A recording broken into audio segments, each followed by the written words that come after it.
नमस्कार मेरे प्यारे दोस्तों, आप सब कैसे हैं। आई होप आप लोग अच्छे होंगे, मस्त होंगे और अपनी पढ़ाई ज़बरदस्त तरीके से कर रहे होंगे।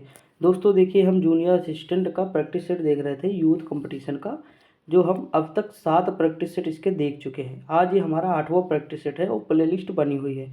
और कल भाई ये कह रहा था कि मतलब जो ज्ञान मुद्रा पब्लिकेशन के मतलब प्रैक्टिस सेट है उसकी प्ले लिस्ट नहीं मिल रही है। तो दोस्तों देखिए, वहीं पर प्ले लिस्ट लगी हुई है, आप देखेंगे थोड़ा नीचे जाके तो वहाँ पे 15 प्रैक्टिस सेट उसके ऑलरेडी मैंने करा रखे हैं। और सुबह जो मैं वीडियो करा रहा हूँ वो ज़रूर आप करिए, क्योंकि आपको वहाँ से बहुत सारे क्वेश्चन जीएस के देखने को मिलेंगे। और जीएस 20 क्वेश्चन वो है और 20 क्वेश्चन यूपी स्पेशल।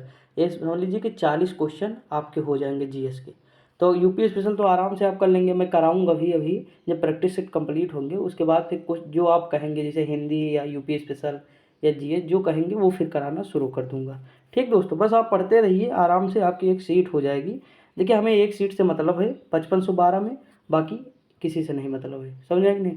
तो देखिए 7 नंबर तक हम कर चुके हैं, 8 नंबर हम प्रैक्टिस सेट देखेंगे आज। तो शुरुआत करते हैं, देखते हैं 8 नंबर प्रैक्टिस सेट। पहला क्या है, हिंदी से हम शुरुआत करेंगे। क्या लिखा है कि हिंदी परिज्ञान और लेखन योग्यता। तो देखिए इसमें पहला क्वेश्चन लिखा है कि पवन का शुद्ध संधि विच्छेद क्या है। तो देखिए पवन का शुद्ध संधि विच्छेद होता है पो धन अन। पो धन अन होता है, क्या होता है, पो धन अन होता है पवन। और इसमें अगर हम संधि पूछे कौन सी संधि है तो आयाद संधि है। देखिए जिसमें आय, आय, आओ, आओ ये शब्द आ जाए वो क्या है, आयाद संधि हो जाएगी। देखिए अब इसमें देखिए कैसे, देखिए मान लीजिए लिखा है पवित्र, क्या लिखा है, पवित्र। तो पवित्र में जानते हो क्या होगा, पोधन इत्र, क्या होगा, पोधन इत्र होगा। क्यों, क्योंकि देखिए पवित्र हो गया, इसमें आय आए आओ आएगा, क्या आएगा, आओ। जैसे देखिए इसमें आओ आएगा। उसके बाद अगर हम दूसरा देखें जैसे नयन, जैसे क्या देखें, नयन, नयन में क्या होगा, ने धन अन, क्या होगा, ने धन अन। तो ये भी क्या हो जाएगा, नयन क्या हो जाएगा, आयादी संधि हो जाएगी। समझ में आएगी नहीं। तो ये सारी चीज़ें आपको देखना होगा। आगे बढ़ते, अगला है कि जंगल में लगने वाली आग क्या कहलाती है। मतलब एक वाक्यांश में लिखना हो तो क्या लिखेंगे, तो दावानल। आप सुने भी होंगे, मैं कई बार कराया भी हूँ प्रैक्टिस सेट में, दावानल होती है। और जठरानल क्या होती है, जो पेट की आग होती है, पेट में लगने वाली आग होती है वो जठर, जठर मतलब क्या होता है, पेट होता है। अगला है समुद्र में लगने वाली आग क्या होती है, तो बड़वानल होती है, क्या होती है, बड़वानल। अगला है कि सकल और सकल का अर्थ क्या है, तो सकल और सकल। देखिए सकल मतलब क्या होता है, संपूर्ण होता है। जैसे जीडीपी, सकल घरेलू आय, यानी जो घर की पूरी आय है वही तो जीडीपी होती है। यानी हमारे घर के भीतर, यानी इंडिया में जितना भी उत्पादन होगा वो हमारी जीडीपी कहलाएगी, चाहे वो विदेशी कंपनियां करें या भारत की कंपनियां करें। ठीक, तो वही सकल मतलब क्या होता है, पूरा या संपूर्ण, और सकल मतलब होता है अंश। तो ऑप्शन नंबर इसका क्या हो जाएगा, सी हो जाएगा। समझ में ना दोस्तों।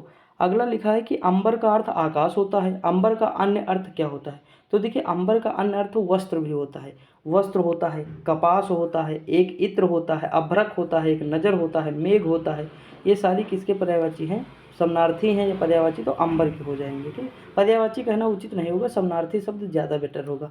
अगला है यातुधान का पर्यायवाची शब्द क्या है। देखिए इंपॉर्टेंट क्वेश्चन है, ये निश्चर होता है, क्या होता है, निश्चर होता है। जो राक्षस कहते हैं, नहीं राश्चर, राक्षस हो जाएगा, असुर हो जाएगा, दैत्य हो जाएगा, क्या हो जाएगा, असुर, दैत्य। ये सारी चीज़ें, दानव, सुरादि और रजनीचर, ये सारे क्या है, यातुधान के पर्यायवाची हैं, आप याद रखिएगा। अगर हम बात करें वसन यानी कपड़े के, तो वसन मतलब क्या होता है, कपड़ा होता है, वस्त्र होता है, पट होता है, चीर होता है। देखिए मैं थोड़ा मतलब एक्सप्लेन कर दे रहा हूँ हल्का सा। अगला है आग का पर्यायवाची, तो आग का अग्नि सब लोग सुने होंगे, अनल भी आप जानते होंगे, अनल मतलब आग, अनिल मतलब हवा होता है। ठीक, उसके बाद क्या होता है, हुतासन, मोस्ट इंपॉर्टेंट है हुतासन, याद रखिएगा। एक होता पावक, तो ये सब किसके पर्यायवाची है, ये सब आग के पर्यायवाची है। अगला है घोड़ा बचा है, तो घोड़ा क्या क्या होता है, अश्वबाज है, अश्वबाज है। और उसके बाद हो जाते वाजी, घोटक, सैंधो, रविसुत, ये सारे क्या है। देखिए सैंधो इंपॉर्टेंट है, ये आरओ में पूछा गया क्वेश्चन है, तो याद रखिएगा। ठीक, आगे बढ़ते हैं। अगला है विराट का विलोम क्या है। तो विराट मतलब क्या होता है, बड़ा होता है। क्षुद्र मतलब क्या होता है, छोटा होता है। तो ऑप्शन नंबर ये हो जाएगा। और बृहत का क्या हो जाएगा, लघु हो जाएगा, क्या हो जाएगा, लघु हो जाएगा। ठीक, आगे बढ़ते हैं। अगला क्वेश्चन, धातु पर प्रत्यय जोड़कर वर्तमान कालीन कृदंत बनते हैं। तो धातु में अगर हम प्रत्यय जोड़ देते हैं तो क्या बनते हैं, ये बनते हैं ता, यानी धातु में जो है प्रत्यय कौन सा, ता जोड़ दे, धातु ता हो जाएगा। तो इसमें जो है कृदंत प्रत्यय है, मतलब मूल शब्द में कृदंत प्रत्यय जोड़ते हैं, धातु में तो ता जोड़ते हैं। मूल शब्द में ता जोड़ते हैं तब बनता है कृदंत पर। जैसे लिख, लिख में अगर हम ता जोड़ दें, धातु क्या है, लिख है, क्या है, लिख। लिख में अगर हम ता जोड़ेंगे तो बनेगा लिखता, और लिखता क्या है, कृदंत प्रत्यय, समझे कि नहीं। जैसे पढ़ प्लस प्लस लिखता तो पढ़ता हो जाएगा। अगला क्वेश्चन दिया, निम्नलिखित शब्दों में से किस शब्द में उपसर्ग नहीं है। तो इनमें से हमें बताना है कि किस में उपसर्ग नहीं है। देखिए उपसर्ग का मतलब होता है जब हम कोई शब्द अलग करें, जैसे आगे हम जोड़े या पीछे, तो एक बढ़िया अर्थ निकलना चाहिए। जैसे कि सुपुत्र में लिखा सु प्लस पुत्र, तो देखिए सुख मतलब अच्छा पुत्र, सुपुत्र मतलब अपना पुत्र, तो इस तरह भी जो है हम कर सकते हैं। और दूसरा देखिए इसमें अर्थ निकल रहा है, सुपुत्र है, सुकर्म है, अधर्म है, लेकिन मिलान में कोई ऐसा अर्थ नहीं निकल रहा, तो मिलान जो है कोई उपसर्ग नहीं। अगला है, निम्नलिखित शब्दों में से एक तत्सम शब्द है, उसे चयनित कीजिए। तो इनमें से तत्सम शब्द है कौन सा, तो चयनित करना, तो कुपुत्र, कुपुत्र जो है क्या है, तो तत्सम शब्द है। ठीक, आगे बढ़ते, बाकी सारे क्या हैं, तो बाकी सारे तद्भव शब्द। अगला है, पंकज जलज आदि किस प्रकार के शब्द हैं। तो देखिए पंकज हो, जलज हो, ये सब योग रूढ़ है। कौन सा, योग रूढ़। कल भी मैंने ये सारी चीज़ें डिस्कस की थी, आपको ये पढ़ना होगा। अगला है कि माँ ने बाजार से कपड़ा खरीदा, रेखांकित पंक्ति का कारक है। तो माँ ने बाजार से कपड़ा खरीदा, तो कपड़ा खरीदा तो किसने खरीदा, माँ ने खरीदा, तो इसमें जो है कौन सा कारक हो जाए, कर्म, कर्ता ने कर्म को, यानी बाजार से कपड़ा खरीदा, तो इसमें जो कर्म होगा वो क्या हो जाएगा, कपड़ा। समझ कि नहीं, कपड़ा क्या हो जाएगा, कपड़ा पूछा है ना, तो कपड़ा क्या है, कर्म है। ऑप्शन नंबर क्या हो जाएगा, सी हो जाएगा। माँ क्या है, तो कर्ता है, तो कर्ता ने कर्म को, कपड़े को खरीदा या कपड़ा खरीदा, इस तरह कह सकते हैं ना। अगला दिया, छाती के बल चलने वाले को उरग कहते हैं। क्या कहते हैं, उरग कहते हैं, उरग कहते हैं, ब्याल कहते हैं, सर्प कहते हैं। ये सब क्या होता है, छाती के बल चलने वाले जानवर होते हैं। ठीक, क्या होता है, उरग कहते हैं इसे। अगला क्वेश्चन क्या दिया हुआ है, तो अगला देखिए भुजंग का मतलब होता है सांप होता है। अगला है, निम्नलिखित में से कौन सा वाक्य कर्मवाच्य दर्शाता है। तो कर्मवाच्य है कि मजदूरों द्वारा पेड़ काटा गया, तो इसमें जो है कर्मवाच्य है। ठीक, आगे बढ़ते, जैसे पेड़ को काटा गया, पेड़ काटा गया, तो कर्ता ने कर्म को यानी पेड़ को काटा, किसने काटा, मजदूरों ने, या मजदूरों द्वारा पेड़ काटा गया। समझा कि नहीं, थोड़ा सा अर्थ हमें निकालना होगा। अगला है, स्त्री शब्द का बहुवचन क्या है। तो स्त्री शब्द का बहुवचन होता है स्त्रियाँ होता है। क्या होता है, स्त्रियाँ। जैसे तिथ का तिथियाँ, नीत का नीतियाँ, नारी का नारियाँ, डिबिया का डिबियाँ। समझ में, ये चिड़िया का क्या होता है, चिड़िया, लास्ट में या पे क्या रखना है, बिंदी रखना है। समझ में कि नहीं, आगे बढ़ते। अगला, मैं रोज पढ़ता हूँ, वाक्य में क्रिया विशेषण का भेद है। तो मैं रोज पढ़ता हूँ, ये कालवाचक, जैसे जिसमें रोज, डेली, प्रतिदिन ये सब लगा रहे, तो कौन सा हो जाएगा, वो कालवाचक हो जाएगा। अगला है, क्रिया के मूल रूप को कहते हैं। तो क्रिया के मूल रूप को क्या कहते हैं, धातु कहते हैं। क्या कहते हैं, धातु, अभी ऊपर देखा हमने। अगला क्वेश्चन दिया है कि निम्नलिखित में से कौन सा अनिश्चयवाचक सर्वनाम नहीं है। तो अनिश्चयवाचक जो सर्वनाम नहीं है वो क्या है, जो वह, ये जो है अनिश्चय नहीं है, निश्चय है। जो या वह, ये क्या है, निश्चय है। ठीक है दोस्तों। अगला क्वेश्चन दिया है कि हिमालय किस प्रकार की संज्ञा है। तो देखिए हिमालय जो है एक ही है, और ये क्या है, व्यक्तिवाचक है। कौन सा है, व्यक्तिवाचक है, तो हिमालय जो है व्यक्तिवाचक संज्ञा है। अगला है, निम्नांकित में से शुद्ध शब्द कौन सा है। तो इसमें से शुद्ध शब्द जानते हो कौन सा, अंतर्धान होता है। क्या होता है, अंतर्धान। ये ऑप्शन नंबर क्या हो जाएगा, सी हो जाएगा। ठीक है दोस्तों, आगे बढ़ते। अगला है, जहाँ वाक्य की गति अंतिम रूप से ले ले, विचार के तार टूट जाएं, जहाँ किस चिन्ह का, वहाँ किस चिन्ह का प्रयोग किया जाता है। तो वहाँ कौन सा चिन्ह का प्रयोग किया जाता है, पूर्ण विराम का। किसका किया जाता है, पूर्ण विराम का। अगला क्वेश्चन है, कौन से शब्द में रा व्यंजन नहीं है। तो इनमें से कौन सा ऐसा शब्द है जिसमें रा व्यंजन नहीं है। तो मातृभूम हो जाएगा। ऑप्शन नंबर क्या हो जाएगा, डी हो जाएगा।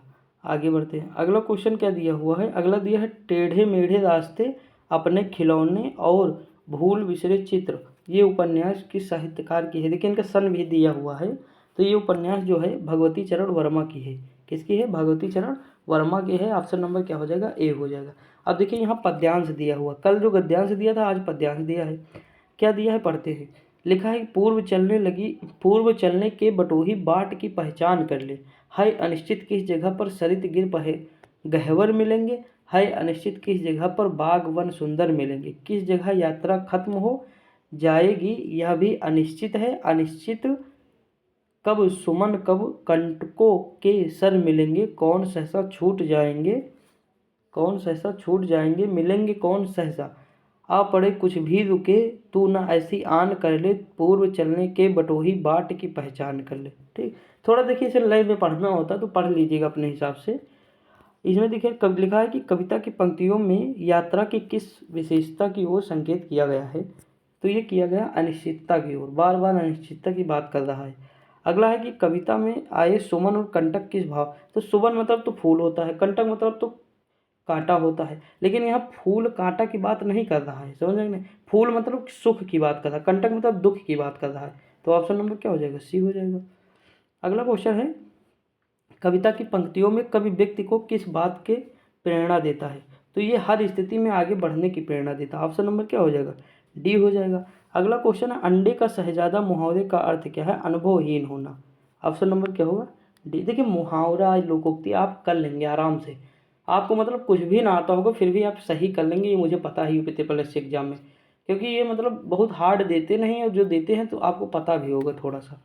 अगला क्वेश्चन है चरण कमल बंदो हरिदाई इस काव्य पंक्ति में कौन सा अलंकार है, तो ये कौन सा है, रूपक अलंकार, कई बार पूछा गया है, याद कर लीजिए। अगला क्वेश्चन है कि वह सममात्रिक छंद जिसके प्रत्येक चरण में 14-14 मात्राएं हों तथा प्रत्येक चरण में 11 एवं 13वीं मात्रा पर यति होती है, कौन सा छंद कहा जाता है, तो यह छंद रोला है। कौन सा है, रोला। देखिए दोस्तों ये सब याद रखिए आप, क्योंकि क्वेश्चन पूछा जा सकता है। अब क्योंकि पूरी हिंदी आएगी लगभग ना, तो इसमें सारे टॉपिक होंगे तो सब जगह क्वेश्चन आएगा। ये याद रखिए कि 30 क्वेश्चन 30 टॉपिक, मान लीजिए 30 टॉपिक ना होंगे तो 20 टॉपिक तो होंगे ही, तो जहाँ से क्वेश्चन ज़्यादा बनेंगे वहाँ से आपको देखना होगा। अगला है कि निम्नलिखित में से कौन सा वाक्य अशुद्ध है, तो इनमें से जो अशुद्ध वाक्य है वो कौन सा है, इन दोनों में केवल यही अंतर है। ये देखो ऑप्शन नंबर क्या अशुद्ध है, सी अशुद्ध है। ठीक, इन दोनों में केवल नहीं यही अंतर है, केवल नहीं होना चाहिए क्योंकि इन दोनों की बात कर दिया। अगला कि निम्नलिखित में से कर्मधारय समास का उदाहरण होता है, तो कर्मधारय जो समास का उदाहरण कौन सा है, तो इसमें देखिए कर्मधारय का समास जो उदाहरण है वो है प्रिय सखा, मतलब अच्छा सखा या बढ़िया सखा, इस तरह हम कह सकते हैं।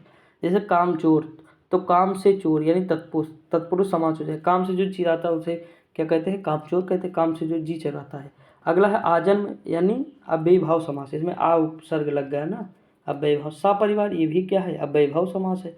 अव्ययी देखिए ये अव्ययी भाव समास के अंतर्गत नहीं आएगा, ये आएगा जानते हो किसके अंतर्गत, ये आएगा बहुब्रीहि समास के अंतर्गत। क्यों, क्योंकि इसमें है जो परिवार के साथ हो, अर्थात उसे क्या कहेंगे, तो उसे कहेंगे सपरिवार, जो परिवार के साथ हो तो सपरिवार हो जाएगी, ये बहुब्रीहि समास हो जाएगा, याद रखिएगा। ठीक, अब देखते हैं रीजनिंग आ गई यहाँ, लेकिन लिखा नहीं अब की बार, चलो कोई दिक्कत नहीं। कथन पढ़ते हैं क्या लिखा है। कथन लिखा है कि शहरी क्षेत्रों के सभी विद्यालयों में शारीरिक प्रशिक्षण विषय और कक्षाएं समाप्त की जानी चाहिए, तो तर्क क्या दिया हुआ है, इसका तर्क दिया है हाँ, इससे विद्यार्थी अपने मोबाइल और टेबलेट पर गेम खेलते हैं और इससे जो समय बचेगा इसका उपयोग प्रतियोगी परीक्षाओं की तैयारी के लिए बेहतर तरीके से किया जा सकता है। अब देखो ऑप्शन नंबर 31 मतलब 31 क्वेश्चन है। ठीक, आगे देखते हैं इसमें और क्या दिया है। नहीं, यह विद्यार्थियों की शारीरिक गतिविधियों को उनके निर्माणात्मक वर्षों को कम करेगा। देखिए ये तो यार लग रहा है भाई, तो भाई ये चीज़ तो सही है ना, टेबलेट गेम खेलेंगे तो टाइम बच जाएगी, ये कौन सी बात हो जाएगी, जिससे भविष्य में स्वास्थ्य समस्याएं पैदा हो सकती हैं, साथ ही वे महत्वपूर्ण जीवन कौशल के विकास में चूक जाएंगे। बिल्कुल सही है, ऑप्शन नंबर बी हो जाएगा।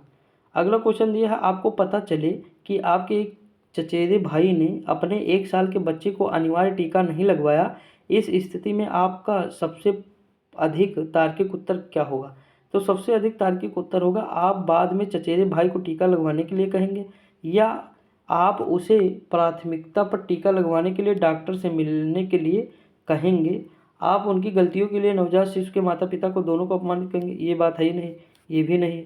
देखिए इसमें सबसे उपयुक्त ऑप्शन बी हो जाएगा। ठीक, ऑप्शन नंबर क्या हो जाएगा, बी।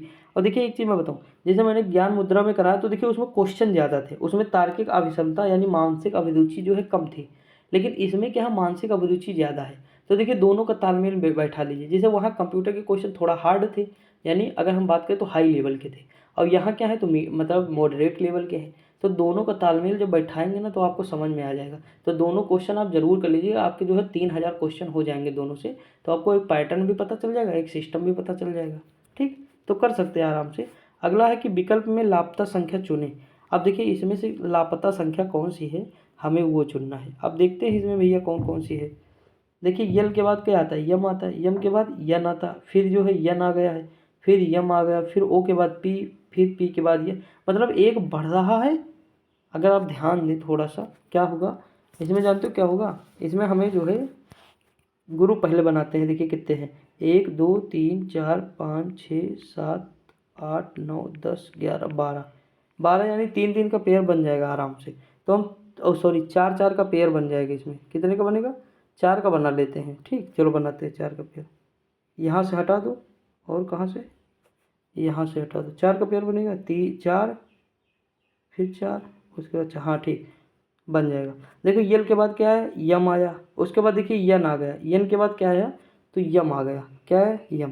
देखिए एक चीज़ आप ये भी देख सकते हैं कि यहाँ देखिए यम यम एक छोड़ एक बराबर है, यम यहाँ है। उसके बाद यहाँ देखिए तो यम यन जो है यहाँ पे है, तो यन यहाँ पे है, मतलब 2 गैप कर दिया। उसके बाद देखिए ओ मतलब यहाँ पे है, तो ओ के बाद ओ गैप करेगा तो 3 पे करेगा, मतलब यहाँ बीच में 2 है, यहाँ बीच में 1 है, तो उसके बाद क्या आएगा? तो 3 आ गया। यहाँ 1, यहाँ 2, यहाँ 3, तो 3 के बाद ओ आना चाहिए। तो देख लीजिए किस ऑप्शन में इसमें है। और यही पैटर्न आप अलग भी लगा सकते हैं, आराम से आपका आंसर आ सकता है। या ++1 करके कर लीजिएगा, तब भी आंसर आपका आ जाएगा। ठीक, जैसे देखिए कैसे करना है। यहाँ देखिए यल के बाद यम आ जाएगा, +1 कर दिए। यन के बाद क्या हो, यम के बाद क्या हो जाएगी? यन +1 कर दीजिए। ठीक, उसके बाद देखिए यन के बाद यम आएगा, तो ये वाला पैटर्न छोड़ दीजिए। उसके बाद यम के बाद यन आएगा, पी ओ के बाद पी आ जाएगा। तो इस तरह मतलब कर लीजिएगा। आगे बढ़ते हम तब तक। अगला दिया है, क्या छोटे बच्चों पर इतना भारी स्कूल बैग लादा जाना चाहिए? देखिए आज ही मैं इसकी बात कर रहा था कि झेलम नदी को क्या कहते हैं, मतलब वेदों में तो बितिस्ता कहते हैं। क्या कहते हैं? बितिस्ता, बितस्ता। तो मैंने कहा था बस्ता, यानी जो स्कूली बैग होता है बस्ता जो है छोटे बच्चों पर मतलब बहुत बड़ा कर देते हैं। मतलब 5 किलो का बच्चा है, 10 किलो का बैग है, तो उसी में दबा जा रहा है बेचारा, जैसे उतरता है उसे वैन से या मतलब बस से। तो देखिए बस्ता जो है क्या करता है? वो झेलता है बेचारा। क्या करता है? झेलता। तो झेला से यानी झेलम नदी हो जाएगा झेलता से, और बितस्ता से बस्ता नदी हो जाएगा। तो इस तरह मैंने याद कराया था। जैसे परोसड़ी जो है रावी नदी के किनारे है, तो रबी यानी रबी क्या है? पुरुष, तो पुरुष से परोसड़ी और रबी से रावी। प्यास यानी ब्यास, प्यास से ब्यास नदी, और पिपासा यानी बिपाशा। ठीक, तो इस तरह मतलब याद करा दिया था, तो याद कर लीजिएगा, कोई दिक्कत नहीं। अब देखिए यहाँ पे क्वेश्चन क्या दिया है कि क्या छोटे बच्चों पर इतना भारी स्कूल बैग लादा जाना चाहिए? हाँ, भारी बैग का अर्थ है अधिक ज्ञान। ये देखो बेवकूफ़ी भरा सवाल ना। अगला है नहीं, भारी बैग बच्चों की शारीरिक मुद्रा खराब हो जाती है। हाँ, ये हो सकता है। अगला क्वेश्चन है कि हाँ, ज्ञान अर्जन के लिए बच्चों को अनुकूलित होना चाहिए। यार कैसी बात कर रहे हो। अगला नहीं, एक भारी बैग से कभी भी ज्ञान संग्रह सुनिश्चित नहीं। बिल्कुल सही है। जरूरी थोड़ा हो कि रूम में 1000 किताब हो तो आता ही हो, नहीं। बहुत लोगों को मैंने देखा इलाहाबाद में तो इतना भरे रहते हैं कि पूरा मतलब पूरी किताबें लगेंगे रहे, 20 साल की किताबें सारी मतलब सजी रहेंगी। तो ये सारी चीज़ें होती, हमारे पास भी थी, लेकिन हमारे पास नोट्स ज़्यादा थे, किताबें बहुत कम थी, नोट्स ज़्यादा थे। क्योंकि मैं खुद से बनाता था तो बहुत सारे थे, 2-3 बोरी नोट्स हो गए थे। तो लेकिन बांट दिए कुछ, तो मतलब सब ऐसे इधर उधर हो गए, लेकिन उससे कोई दिक्कत नहीं। देखिए 35 नंबर क्वेश्चन क्या दिया हुआ है। ये क्वेश्चन दिया हो कि हमें ये बताना है कि अगली तीर क्या होगी। तो देखते हैं अगली तीर क्या होगी। इसमें देखिए थोड़ा सा अंदाज़ा लगाइए आप कि किस तरह से होना चाहिए। देखिए इसे हम बताएं क्या होना चाहिए। देखिए यहाँ से ये घूम गया, कितना घूमा? ये घूमा है हम्म, हम्म, हम्म, ये कौन सा पैटर्न अपनाना चाहिए? देखिए इसमें पैटर्न अगर हम अपनाएं तो देखिए पहले हम क्या करते हैं, इसे घुमाते हैं। यहाँ थोड़ा सा हम इसे घुमाएंगे तो यहाँ भी घूमेगा, घूमेगा कि नहीं? उसके बाद देखिए अब अगर हम क्या करें, इस मतलब इस साइड घुमा रहे हैं तो ये भी इस साइड घूम रहा है। अगर हम इसमें देखें तो इसमें क्या होगा, ये वाला हमारा पैटर्न आ जाएगा। ठीक, इसमें अब हम क्या करें, इसमें भी वही पैटर्न अपनाएं कि इसे भी घुमाएं। यहाँ जो एक देखिए ध्यान दीजिए, यहाँ देखिए अगर हम घुमा दें ये चीज़ तीर वाला, तो कितना आएगा? ये आएगा 45। कितना आएगा? 45। ये घुमा दें तो 90 आ जाएगा, 180 आ जाएगा। कितना आ जाएगा? 180। तो यही पैटर्न देखिए यहाँ फॉलो किया है ना, ये चीज़ घुमा के 45 लाया और ये 180 लाया। तो ये चीज़ जब यहाँ लाया तो ये देखो यहाँ आ गई, और ये 45 लाया तो यहाँ आ गई। ये समझ में आया ना? अब आगे बढ़ते हैं। अब देखिए इसमें यही पैटर्न हमें अपनाना है। ये घुमाएंगे तो यहाँ आ जाएगा, तो इस तरह का जो निशान है यहाँ आ जाएगा। अगर हम ये वाला घुमा दें 90 तो ये यहाँ आ जाएगा। कहाँ आ जाएगा? तो यहाँ आ जाएगा 180। समझ में आया कि नहीं? अब देखिए ये चीज़ तो होगी नहीं, ये भी नहीं होगी। अब इसमें कन्फ्यूजन हमें जानते हो कहाँ, ये है। कहाँ है? ये। तो देखिए यहाँ जो खुला हुआ था तो यहाँ बंद है पूरी तरह से। अब देखिए इसमें क्या होगा, इसमें यहाँ पे बंद है ना, तो यहाँ पे भी बंद होगा। समझ में कि नहीं? घूमने के बाद। तो इसका जो आंसर हो जाएगा ये बी हो जाएगा। आप देख लीजिएगा, अपने हिसाब से करिएगा, बाकी मैंने बता दिया जो थोड़ा पैटर्न है वही। अगला दिया है कि 3 कथन और उनसे संबंधित 3 निष्कर्षों 1, 2, 3 दिए गए हैं। कथनों को सत्य मानते हुए भले ही वे आमतौर पर ज्ञात तथ्यों से अलग हों, यह निर्णय ले कि कौन कौन सा निष्कर्ष कथन का अनुसरण तार्किक रूप से करता है। तो देखिए 36 नंबर क्वेश्चन क्या दिया है, कथन दिया है कि सभी पेंटिंग डिजाइन हैं, सभी डिजाइन घर हैं, सभी घर वस्तुएं हैं।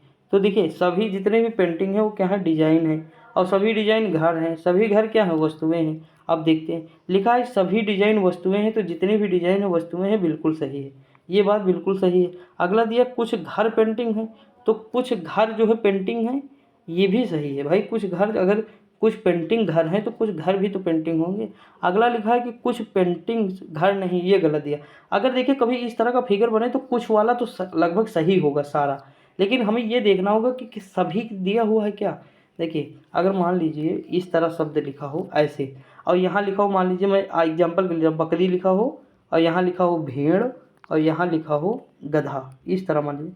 अगर पूछे कि सभी बकरी गधा हैं, तो देखिए सभी बकरी जो है गधे के अंतर्गत आ रही कि नहीं, हैं। लेकिन अगर पूछे कि मतलब जो है सभी गधा बकरी हैं, तो सभी गधा बकरी नहीं बउआ, क्योंकि सभी सभी बकरी हो सकते गधा, लेकिन सभी गधा यानी हम अंदर को नहीं आ सकते सभी को लेकर, लेकिन कुछ हो सकते हैं, क्योंकि इसमें बकरी भी शामिल है और भेड़ भी शामिल है, गधा भी शामिल है।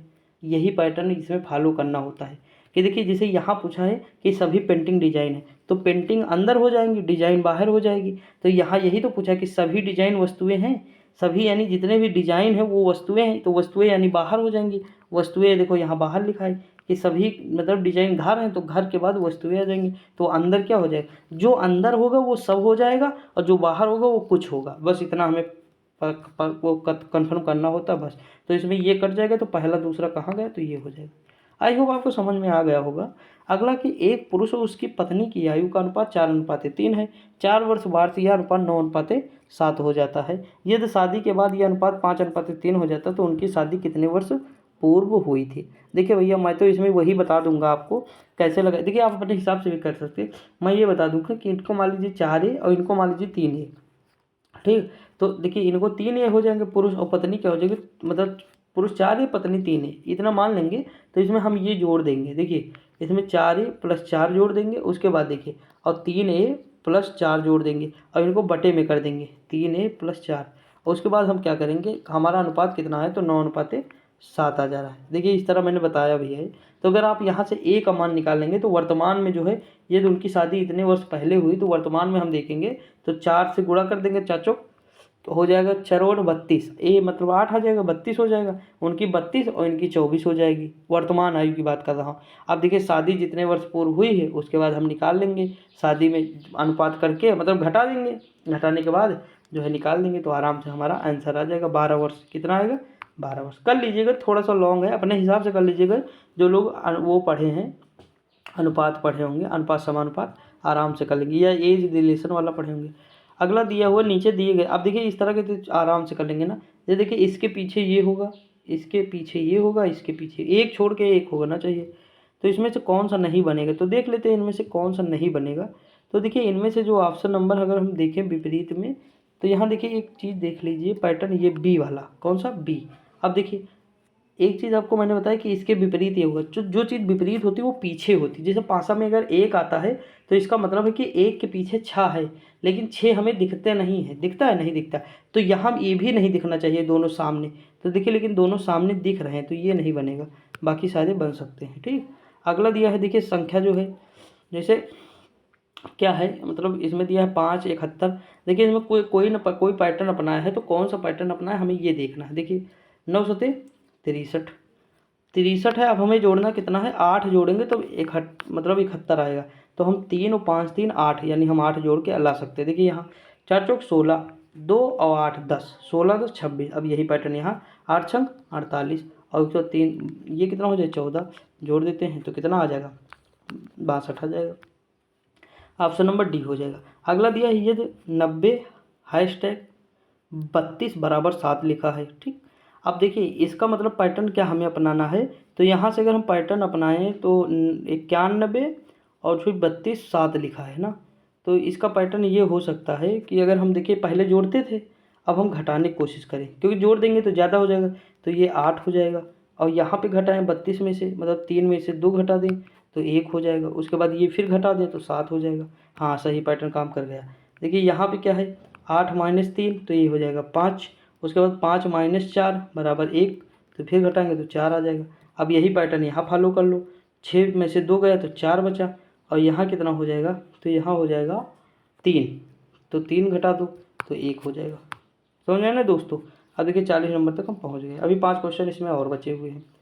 देखिए अगला लिखा है, दोस्तों का एक समूह षटकोणीय स्थित। देखिए कल इस तरह का क्वेश्चन मैंने बताया था, और इस क्वेश्चन के मतलब ये क्वेश्चन जो है बिल्कुल सिंपल होते हैं। अगर एक बार पढ़ लिए ना, तो दोबारा मतलब आपको कभी पढ़ने की जरूरत नहीं पड़ेगी। देखिए मैंने एक बार पढ़ा है, कभी दोबारा ये वाले टॉपिक नहीं पढ़े हैं। देखिए ये टॉपिक हो जाते हैं, कुछ टॉपिक मानता हूँ नहीं आते हैं, क्योंकि मैं भी कोई ज्ञाता थोड़ा हूँ, क्योंकि मैं भी पढ़ता नहीं हूँ। जब मतलब क्वेश्चन पेपर होते हैं तब पढ़ता हूँ। बाकी मतलब देखिए एग्जाम पैटर्न हमें देखना होता है कि सिलेबस क्या है, जो सिलेबस में हो तो वही पढ़ना रहता है। ये थोड़ा कि जो मन आए सो पढ़ते रहो। पढ़ा हूँ रीजनिंग, बहुत पहले पढ़ा हूँ, 3-4 साल हो गए, उससे तब से पढ़ा ही नहीं हूँ। लेकिन कोई दिक्कत नहीं, अब रिवीजन जब होता है ना तब हम पढ़ते हैं, जैसे प्रैक्टिस सेट कराना होता है तो मतलब वही चीज़ किया करते हैं, प्रैक्टिस सेट होती रहती है। समझ में नहीं। देखिए अगला लिखा है, दोस्तों का एक समूह षटकोणीय स्थिति में इस प्रकार बैठे हैं कि षटकोण के प्रत्येक कोण पर एक व्यक्ति हो। रवि राजेश के सामने बैठा है, यानी अगर हम षटकोण बनाएं तो ये इस तरह बन जाएगा, नहीं बना ना, इस तरह बन, हाँ ये ठीक है, ये बन गया षटकोण। कह रहा है रवि जो है राजेश के सामने है। अगर हम मान लें रवि यहाँ बैठा तो राजेश यहाँ हो जाएगा। उसके बाद बता रहा है प्रियंका विभा के बराबर में बैठी है। जो प्रियंका है वो विभा है तो बराबर में है, तो ये देखो ये बराबर में हो जाएंगे। यहाँ पे हम बैठा दे विभा को, यहाँ पे बैठा दे प्रियंका को। देखिए मैं हल्का समझा दे रहा हूँ। उसके बाद कह रहा है कि नीना जो है विभा के सामने बैठी है। नीना जो है विभा के सामने है, तो विभा तो यहाँ इनके सामने क्या है, नीना है, तो यहाँ नीना हो जाएंगी। लेकिन रवि के बराबर नहीं है, यानी रवि के बराबर जो है ये विभा नहीं है, तो रवि तो यहाँ हो जाएंगे, तो यहाँ पे जो है अनुज हो जाएंगे। कौन है जो बचा हुआ बच्चा है अनुज, वो हो जाए। तो कह रहा अनुज और राजेश के बीच में एक व्यक्ति बैठा, वो व्यक्ति कौन है, तो ये राजेश हो जाएंगे और ये अनुज हो जाएंगे। इनके बीच में जो बैठी है वो कौन है, नीना है। कौन सी है, नीना। ऑप्शन नंबर सी हो जाए। आप कर लिए होंगे, समझ में आ गया। अगला 10वीं कक्षा के डिवीजन ए में 45 छात्रों द्वारा प्राप्त किए गए अंकों का औसत 69 है। डिवीजन बी के 65 छात्रों द्वारा प्राप्त अंकों का औसत 65 है। डिवीजन के सी के 50 छात्रों के अंकों का औसत 63 है। 10वीं कक्षा के तीनों डिवीजनों के छात्रों के अंकों का औसत ज्ञात कीजिए। तो औसत ज्ञात करना है, तो ये इनका देखिए आप निकाल लीजिएगा, आराम से निकल आएगा। ये 65.5 होगा। देखो सीटी आ रही है दोस्तों, खाना बन रहा है ना ऊपर, तो थोड़ा सा मतलब मैनेज कर लीजिएगा। देखिए अगला क्वेश्चन है कि आपको एक प्रश्न और 2 कथन दिए गए हैं, यह ज्ञात करें कि कौन सा यह से कथन दिए गए प्रश्न का उत्तर देने के लिए आवश्यक पर्याप्त है। तो देखिए यह आवश्यक या पर्याप्त है। जैसे ए बी सी डी और ई में सबसे हल्का कौन है, सी बी और ई से भारी है लेकिन डी से हल्का। देखिए सी जो है बी और ई से भारी है, लेकिन कह रहा डी से हल्का, तो डी यानी भारी होगा। ठीक, उसके बाद कहा डी सबसे भारी नहीं, तो डी से पहले भी ए होगा। आप समझ में आया ना। तो अब देख लेते कथन। इसमें कह रहा कथन, केवल कथन एक ही प्रश्न का उत्तर देने के लिए पर्याप्त। देखिए ये तो मतलब क्वेश्चन ही मैंने मतलब ये लिख दिया है, बस प्रश्न दे दिया, कथन दे दिया। सबसे मतलब इसमें ए में से सबसे हल्का कौन है, तो इसमें तो कोई हमें भैया वो नहीं लग रहा है कि क्या दे रहा है। इसमें से देखते हैं, इसमें मतलब दोनों के साथ पर्याप्त नहीं है। ऑप्शन नंबर क्या हो जाएगा, डी हो जाएगा। अगला क्वेश्चन है निम्न आरेख अंग्रेजी, हिंदी और गणित विषय में फेल विद्यार्थियों की संख्या को दर्शाता है। तो देखते हैं इसमें कौन सा दर्शाता है। इसमें देखिए क्वेश्चन क्या दिया है, अंग्रेजी हिंदी और गणित विषयों की परीक्षा के लिए 500 प्रत्याशी हाजिर हुए, कम से कम 2 विषयों में फेल होने वाले प्रत्याशियों का प्रतिशत कितना है। तो जानते हो इनका प्रतिशत जो होगा 7.8 होगा। आप कहेंगे ये कैसे, तो देखिए यहाँ से आप जितने भी विद्यार्थी होंगे वो जो पास वाले हैं उनको मतलब घटा दीजिए, पास वाले विद्यार्थी, फिर फेल वाले विद्यार्थी अपने आप आ जाएंगे। जैसे 500 विद्यार्थी हैं, ठीक, इनमें से हम टोटल ये देखें कि ये विषय वाले जो है कितने हैं। तो विषय में जो पास हुए हैं, यहाँ देखिए फेल वाले विद्यार्थियों की संख्या दिया है। किसका दिया, फेल वाली विद्यार्थियों की संख्या को दर्शाता है। तो देखिए इतने विद्यार्थी फेल हुए, अब देख लीजिए कितने हुए, 30, 75, 12, 50, 12, 5 और 10। ये सारे जो है फेल वाले विद्यार्थी हुए हैं। ठीक, तो देखिए तीनों विषयों में जो फेल हुए, इसमें क्या कहा है कि कम से कम 2 विषयों में फेल होने वाले विद्यार्थियों का प्रतिशत कितना है। तो अगर हम ध्यान दें एक चीज़, तो हम ये ध्यान दे सकते हैं कि 2 या 3 विषयों में फेल होने वाले विद्यार्थियों की संख्या कह रहा है। तो देखिए यहाँ जो है 10 जो है 2 विषयों में फेल हुए, यहाँ 12 2 विषयों में फेल हुए, यहाँ 12 2 विषयों में फेल हुए, लेकिन ये जो 5 है ना, ये तीनों विषयों में फेल हुआ है कि नहीं। तो हम क्या करेंगे, जो फेल हुए हैं 2 से अधिक, यानी 2 या कम से कम 2 विषय, तो यही हमें जोड़ना है। 10 में फेल 12, फिर 12, फिर 5, इतने लोग फेल हो गए हैं। तो ये कितना हुआ, ये टोटल हुआ 12 12 24 10 34 5 39, तो यानी 39 बच्चे जो है फेल हुए हैं। कितने बच्चे टोटल है, तो 500 हैं। अब हम प्रतिशत कर देंगे, तो यही तो हम कह रहे हैं कि 7 25 35 और 5 8 40, यानी ऑप्शन नंबर डी हो जाएगा। ठीक दोस्तों, अगला दिया है कथन, उड़ीसा अब भी एक अविकसित राज्य है। अगला है कि गरीबी, बेरोजगारी और निरक्षरता जैसी समस्या हल नहीं। उड़ीसा का नाम सुनते ही अभी मोदी जी की बात याद आ गई। मोदी जी कह रहे हैं कि उड़ीसा के जो नवीन पटनायक हैं, वो उनसे मतलब एक तरफ मतलब जिलों के नाम बोलो और एक तरफ उनसे कैपिटलों मतलब उनकी राजधानी पूछो। तो मतलब उनको मीम बन रही कि जिलों के भैया कब से कैपिटल होने लगे राजधानी। तो ये मतलब बहुत ज़्यादा अभी मतलब न्यूज़ में था, एक लोग स्टेटस लगाए थे, वही ध्यान आ गया। तो ये चीज़ देखो, उड़ीसा अब भी एक अविकसित राज्य है। इसका अगला कथन दिया है कि गरीबी, बेरोजगारी और निरक्षरता जैसी समस्या हल नहीं हुई है। तो इन दोनों में मतलब क्या है, तो ये भाई इसका मतलब है कि उड़ीसा प्रशासन की संवेदनशीलता पर्याप्त नहीं है, और ये इच्छा, ये दोनों भाई नहीं सही है, कोई नहीं सही है। ईश्वर की इच्छा है, ये कौन सी इच्छा है। अब देखिए अगला क्वेश्चन, अगला 45 हो गया, अब जीएस आ गया है। देखिए जीएस क्या लिखा है कि गौतम बुद्ध कौन से गणराज्य के थे। तो गौतम बुद्ध जो थे वो शाक्य गणराज्य के थे। ऑप्शन नंबर क्या हो जाएगा, बी हो जाएगा। अगला है निम्नलिखित में से किसका सही मेल है। महाकाल मंदिर उज्जैन का है, श्रृंगेरी मठ चिकमंगलुरु जिला, उसके बाद सूर्य मंदिर कोणार्क का, जैन मंदिर खजुराहो का नहीं है, जैन मंदिर भैया दिलवाड़ा, जैन मंदिर दिलवाड़ा का है, राजस्थान में है। ठीक, अगला क्वेश्चन दिया है दिल्ली सल्तनत की राजकीय भाषा क्या थी। तो दिल्ली सल्तनत की राजकीय भाषा फारसी थी। कौन सी थी, फारसी। अगला क्वेश्चन है कि भारत में सबसे लंबा समुद्री तट या सी बीच कहाँ है। तो ये जानते हो कहाँ है, मरीना बीच। ऑप्शन नंबर क्या हो जाएगा, डी हो जाएगा। अगला है कि अन्यों की तुलना में निम्नलिखित में से कौन सी मिट्टी काजू की वृद्धि के लिए अधिक उपयुक्त है। तो काजू में जो होता है, काजू हो या हमारा जो मसाला हो, ये सारी मिट्टियाँ जो है लेटराइट होती है। इसका कारण मैंने जो है जियोग्राफी वाले वीडियो में सारे डिस्कस किया है हर चीज़। तो वहाँ मतलब आप देखिए, वो मतलब एक मैराथन है 2-2.5 घंटे की, आप 1.5 पे करके देख लीजिए, 8 8 दूनी 1600 क्वेश्चन आपके कंप्लीट हो जाएंगे, वर्ल्ड और इंडियन जियोग्राफी मिला करके। अगला क्वेश्चन है कि भारतीय संविधान का कौन सा अनुच्छेद राज्यों में राज्यपालों का प्रावधान करता है। तो ये कौन सा है, 153 है। अगला है राज्यसभा में राष्ट्रपति द्वारा कितने सदस्य मनोनीत होते हैं। तो 12 सदस्य जो है मनोनीत होते हैं। अगला क्वेश्चन दिया हुआ है कि 1975 में राष्ट्रीय आपात की घोषणा के समय भारत के राष्ट्रपति निम्नलिखित में से कौन थे। तो ये फ़खरुद्दीन अली अहमद थे। ये नाम याद रखिएगा, क्वेश्चन 3-4 बार पूछ चुका है एग्जामिनर अलग अलग एग्जाम में। अगला दिया भारतीय रिजर्व बैंक के केंद्रीय निदेशक मंडल की नियुक्ति वर्षों की अवधि के लिए है। तो कितने वर्षों की, तो 4 वर्षों की अवधि के लिए। अगला वह स्थान जहां बैंकर्स मिलते हैं और उनके पारस्परिक दावों और खातों को व्यवस्थित करते हैं जाना जाता है। तो किससे जाना जाता है, क्लियरिंग हाउस। ऑप्शन नंबर क्या हो जाएगा, ए हो जाएगा। अगला है योजना आयोग की स्थापना कब की गई। तो योजना आयोग की स्थापना की गई 1950 में। अब उसका नाम बदलकर 2015 में नीति आयोग कर दिया गया है, 1 जनवरी 2015 को। अगला है प्रतिष्ठित दादा साहेब फाल्के पुरस्कार किस वर्ष में आरंभ हुआ। तो दादा साहेब फाल्के पुरस्कार जो आरंभ हुआ वो 1969 में, और इनको किसे दिया गया था, तो देविका रानी को मिला था। अगला क्वेश्चन है कि दजोंगखा किसकी भाषा। तो देखिए दजोंगखा जो भाषा है ये किसकी है, भूटान की है। किसकी है, भूटान की भाषा है। और इसकी जो है का मुद्रा क्या है इसकी, तो नुगुल्टरम है और राजधानी थिम्पू है। ठीक, अगला दिया है द्विफोक्सी लेंस का आविष्कार किस वैज्ञानिक ने किया है। तो ये जो है बेंजामिन फ्रैंकलिन है। ऑप्शन नंबर क्या हो जाएगा, ए हो जाएगा। आगे बढ़ते हैं दोस्तों। अगला क्वेश्चन क्या दिया हुआ है, तो अगला क्वेश्चन दिया हुआ है एलईडी के आविष्कार किसने किया। तो एलईडी का जो आविष्कार किए थे वो निक होलेनिक किए थे। ऑप्शन नंबर क्या हो जाएगा, ए। अगला है नाउ यू ब्रीथ पुस्तक के लिए गोल्डन बुक अवार्ड 2023 में किसे प्रदान किया गया है। तो राखी कपूर को। Option number C. अगला फरवरी 2023 में किस बैंक ने ईबीजी इलेक्ट्रॉनिक बैंक गारंटी योजना जारी करने की सुविधा शुरू की है। तो किसने? Indian overseas bank, option number D. अगला है सरकार ने अनधिकृत कोयला खनन गतिविधियों की सूचना देने के लिए कौन सा मोबाइल ऐप लॉन्च किया है? तो ये खनन प्रहरी है, ऑप्शन नंबर बी। अगला है फरवरी 2023 में भारतीय अंतरिक्ष अनुसंधान संगठन इसरो ने गगनयान मिशन को आगे बढ़ाने के लिए किसके साथ साझेदारी की है? तो ये जो है भारतीय नौसेना के बीच। अगला फरवरी 2023 में 12वें विश्व हिंदी सम्मेलन का आयोजन कहाँ किया गया? ये फिजी में किया गया। अगला question, A micro processor with 8 bit, अरे यहाँ इंग्लिश पढ़ रहा हूँ, हिंदी देखते हैं। 8 बिट शब्द लंबाई वाले एक माइक्रो प्रोसेसर बिट डाटा को एक साथ प्रोसेस कर सकता है, तो कितना कर सकता है? 8 बिट, ऑप्शन नंबर बी हो जाएगा। अगला क्वेश्चन दिया हुआ है कि निम्नलिखित में से कौन सा एक पर्सनल कंप्यूटर नहीं है? तो देखिए पॉम कंप्यूटर, हाथ में लैपटॉप, ये भी पर्सनल कंप्यूटर है।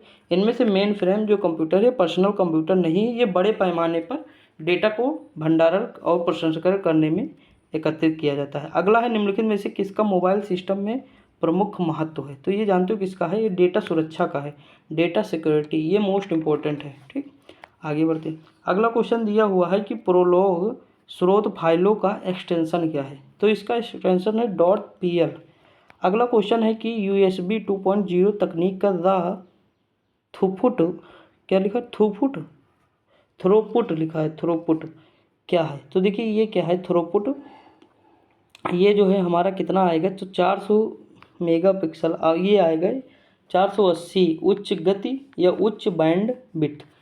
ऑप्शन नंबर क्या हो जाएगा? ए हो जाएगा। अगला है कंप्यूटिंग सेवाएं जैसे डाटा स्टोरेज, सर्वर और इंटरनेट पर डेटाबेस के वितरण को किस रूप में जाना जाता है?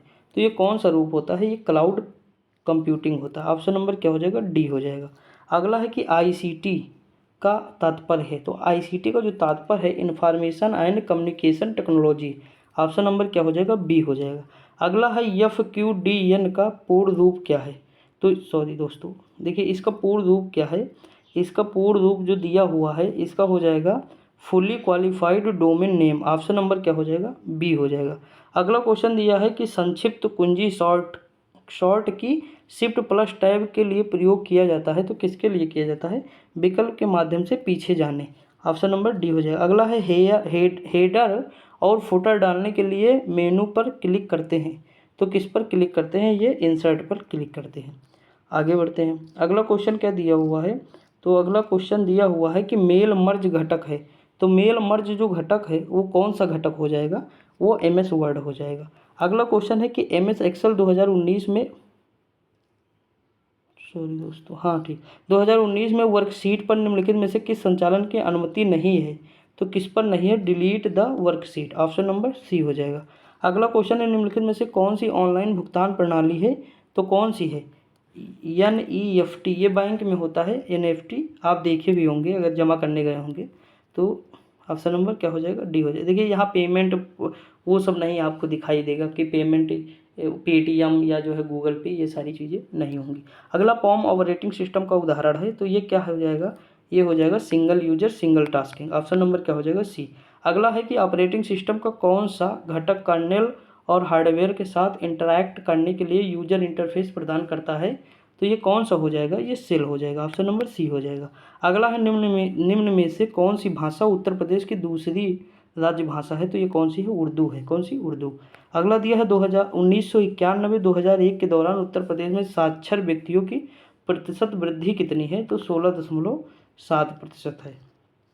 अगला दिया 2011 की जनगणना के अनुसार निम्नलिखित में से उत्तर प्रदेश के किस जिले की जनसंख्या सबसे अधिक है? तो कहाँ की जनसंख्या सबसे अधिक है? तो प्रयागराज की जनसंख्या जो है सबसे अधिक है। ठीक, अगला क्वेश्चन दिया हुआ है कि लखनऊ योजना विकास से संबंधित है, तो लखनऊ योजना जो संबंधित है वो सड़कों के विकास से संबंधित है। अगला क्वेश्चन दिया है कि उत्तर प्रदेश में उर्दू को द्वितीय राजभाषा कब घोषित किया गया? तो ये 1989 को किया गया। अगला क्वेश्चन है कि उत्तर प्रदेश में कृषि विश्वविद्यालय की संख्या कितनी है?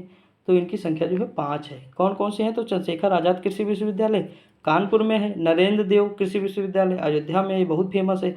अगला है सैम हिंगिसबाटम, कौन सा है? सैम हिंगिसबाटम कृषि विश्वविद्यालय प्रयागराज। दूसरा सरदार वल्लभ भाई पटेल कृषि विश्वविद्यालय मेरठ।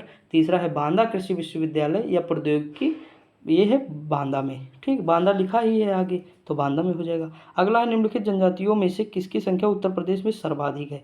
तो सर्वाधिक थारू की है, तराई एरिया में होती है। मतलब पाई जाती है, होती नहीं है। अगला है राष्ट्रीय कवि मैथिली शरण गुप्त का जन्म उत्तर प्रदेश में कहाँ हुआ था? तो इनका हुआ था झांसी में हुआ था।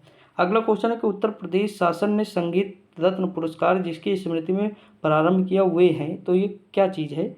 वह है उस्ताद बिस्मिल्लाह खां। अगला क्वेश्चन दिया है कि अवध राज्य जिसे अवध भी कहा जाता है पर 1772 से 1856 तक मुस्लिम शासकों का शासन था। अवध पर शासन करते समय शासकों ने निम्नलिखित में से कौन सी उपाधि धारण की थी? तो उन्हें क्या कहते थे? नवाब। अवध के नवाब। नवाबों का शहर लखनऊ, ठीक, उनकी राजधानी थी। अगला, मध्यकाल में उत्तर प्रदेश के किस जनपद को शिक्षा का केंद्र होने के कारण सिराज हिंद कहा जाता था? तो जौनपुर को कहा जाता था। ऑप्शन नंबर क्या हो जाएगा? सी हो जाएगा। अगला है उत्तर मध्य रेलवे का मुख्यालय अवस्थित है, ये कहाँ अवस्थित है? यह है इलाहाबाद में। दोस्तों देखिए, मैं एक वीडियो बनाऊंगा, इसमें जो है जितने भी रेलवे के मुख्यालय ट्रिक से याद करा दूंगा, सारे के सारे आपके माइंड में सेट हो जाएंगे, आप भूलेंगे कभी नहीं, ये मेरा दावा है। मैं जल्द ही बना दूंगा, ठीक। देखिए थोड़ा टाइम नहीं मिल पाता है, इतनी वीडियो मतलब वीडियो रहती हैं 2 लेकिन लॉन्ग रहती है थोड़ा, तो फिर मतलब टाइम नहीं मिल पाता है, वरना सारी चीज़ें मैं कराऊंगा, अभी बहुत सारी ट्रिक है। देखिए अगला लिखा है कि देखिए उसे मैं ट्रिक नहीं कहता, उसे रिलेट करना कहता हूँ। कभी मैं ट्रिक बताता हूँ क्या? ट्रिक नहीं बताता, रिलेट ही तो करता हूँ। अभी देखो बितिस्ता या बस्ता वाला झेलम झेला, तो वो रिलेट किया, वो कोई ट्रिक नहीं है दोस्तों। ट्रिक का मतलब होता है जब कोई हम लाइन बोले उसे आप रटें तो वो ट्रिक होती है, लेकिन यहाँ कोई लाइन नहीं है, मतलब उसी वर्ड को तोड़ मरोड़ के हमें याद करना है, ठीक। इसे कहते हैं रिलेटिंग मेथड। अगला गुजरात, तो गुजरात का कहाँ है? तो काकरापार गुजरात में, नरोरा यूपी में हो जाएगा, कर्नाटक कैगा रावत भाटा राजस्थान। तो अब मैच कर लीजिएगा। अगला क्वेश्चन है Mahavir jute mills limited Uttar Pradesh की एकमात्र कार्यरत जूट मिल है, ये कहाँ अवस्थित है? तो इसकी अवस्थिति है सहजनवा गोरखपुर में। देखिए इस तरह के ऑप्शन जब नज़र आए ना वनडे एग्जाम में यूपी SSC में, तो आप मार दीजिएगा आराम से, नहीं पता तब भी, लेकिन ऑप्शन ऐसे होने चाहिए जैसे इस तरह हो, बड़ा सा हो, या मतलब 2-3 कारण होते हैं, बताऊंगा अभी धीरे धीरे। अगला, उत्तर प्रदेश में निर्यातोन्मुख सॉफ्टवेयर पार्क कहाँ स्थापित किए जाते हैं? तो नोएडा और लखनऊ में। अगला क्वेश्चन है कि इंडियन टेलीफोन इंडस्ट्री, तो इंडियन टेलीफोन इंडस्ट्री कहाँ है? तो रायबरेली में है। अगला, ट्रांसफ़र फैक्ट्री, तो ये है झांसी में, कहाँ है? झांसी में। और उर्वरक वाला कहाँ है? तो फूलपुर में है। कृत्रिम अंग, तो कानपुर में। जैसे कृत्रिम अंग जो पहली बार लगाया गया था, देखिए याद करने की ट्रिक बता रहा हूँ कि जो कृत्रिम अंग मान लीजिए किसी के लगा, वो पहले क्या लगा? कान लगा, क्या लगा? कान, तो कान से कानपुर हो जाएगा, ठीक। आगे बढ़ते, अगला है उत्तर प्रदेश राज्य में परीक्षावान, तो मैंने कहा था बेटवा जो है परीक्षा देगा किसी का, तो बेटवा से बेतवा नदी हो जाएगा। अगला क्वेश्चन, जैसे रानी लक्ष्मीबाई बांध, तो रानी लक्ष्मीबाई बांध जो है कहाँ है? तो ये भी बेटवा नदी पर है। और देखो जब लड़ाई कर रही थी अपने बेटे को पीछे बांध ली, मतलब जो है कपड़े से, तो उसके बाद जब उत्तर प्रदेश पहुंची तो अपने बेटवा से कह रही बेटवा उतर, बेटवा उतर, तो बेटवा से बेतवा नदी, उतर से उत्तर प्रदेश, तो रानी लक्ष्मीबाई बांध कहाँ है? बेतवा नदी, उत्तर प्रदेश। अगला दिया आम की लंगड़ा प्रजाति किस में उत्तर प्रदेश में निम्नलिखित में किस जिले में उद्गमित होती है? तो ये कहाँ है? तो ये है वाराणसी में, आम की लंगड़ा प्रजाति। अगला है कि उस जनपद को चिन्हित कीजिए जिसमें जानवरों के लिए पॉलीक्लिनिक नहीं है, तो इनमें से कौन सा हो जाएगा? तो झांसी हो जाएगा, ठीक। अब देखिए 2-4 मैं बता दूं, जैसे दशहरी आम कहाँ का है? देखिए ये वाला क्वेश्चन का थोड़ा विस्तार कर देते हैं। दशहरी आम कहाँ है? तो लखनऊ और मलिहाबाद। चौसा आम तो हरदोई सहारनपुर। अल्फांसो आम महाराष्ट्र रत्नागिरी। केसर आम जूनागढ़ गुजरात में है। उसके बाद बादामी आम कर्नाटक में। सफ़ेदा आम आंध्र प्रदेश में। बॉम्बे ग्रीन पंजाब में। तोतापरी आम बेंगलुरु कर्नाटक में इंपॉर्टेंट है। नीलम आम आंध्र प्रदेश में है। रसपुरी कर्नाटक में। तो इतने आम बहुत हैं। रुमानी आम एक है चेन्नई में, ठीक दोस्तों। तो इतने आम की प्रजातियाँ बहुत सारी हैं, लेकिन आपको मतलब यूपी की खासकर याद रखनी है, क्योंकि वो एग्जाम में पूछ लेता है। जैसे चौसा आम, दशहरी आम और जो है आम लंगड़ा प्रजाति है, ये सारी पूछ लेते। तो दोस्तों आपको कैसा लगा ये मतलब प्रयास? आपको मतलब कोई डाउट हो, दिक्कत होगी तो ज़रूर कमेंट करके बताइएगा। आप पढ़ते रहिए, मस्त रहिए, खुश रहिए। मिलते हैं अगली वीडियो में, तब तक के लिए जय हिंद।